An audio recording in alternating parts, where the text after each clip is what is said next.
రాజ్యము కోసం మనలను మనము సిద్ధపరచుకుంటాం. నేను మరోసారి మీకు గుర్తు చేస్తున్నా, సమయం ఎక్కువైందని ఎవరు బాధపడకండి. ఎందుకంటే ఎవరు రావాల్సిన వారు ఉన్నారు, వారి కోసం మీకు వాక్యం చెప్తున్నా. కాబట్టి ఈ సమయంలో పరిశుద్ధాత్మ దేవుడు మనందరితో మాట్లాడుతున్నాడు.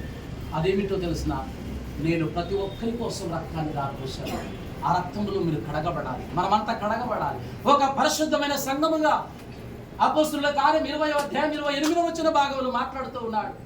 దేవుడు తన స్వరక్తం ఇచ్చి సంపాదించిన తన సంఘం అంటున్నాడు. ఆ సంఘముగా ఉన్నటువంటి మనమందరము కూడా ఆయన స్వరక్తములో కడగబడి పరిశుద్ధులుగా ప్రభు కోసం నిలబడాలి. ఈరోజు అట్టి పరిశుద్ధ జీవితమును జీవిస్తూ మంచి సాక్ష్యములు కలిగి ఈ లోకమును వదిలి వెళ్ళాలి. మంచి సాక్ష్యము లేకుండా ఈ లోకము నుండి వెళ్ళిపోతే దేవునికి ఘనత కాదు, నీకు ఘనత కాదు. ఇందాక మనం ప్రసంగి 7వ అధ్యాయంలో చదువుకున్నట్లుగా, ఒక జన్మదినము కంటే మరణ దినమే మేలు, సుగంధ తైలము కంటే మంచి పేరు లేదు. ఆ మంచి పేరును మనం సంపాదించుకున్నామా? ఈరోజు సహోదరి ఎమ్మెల్యేమ్మ గారి గురించి ఏ విధంగా మనం సాక్ష్యం ఇస్తున్నాము, ఇక నిలబడ్డ మనందరి కోసం ప్రతి ఒక్కరూ సాక్ష్యం ఇవ్వగలగాలి. నీవు క్రీస్తుని ఎవరికైనా పరిచయం చేస్తూ ఉన్నావా?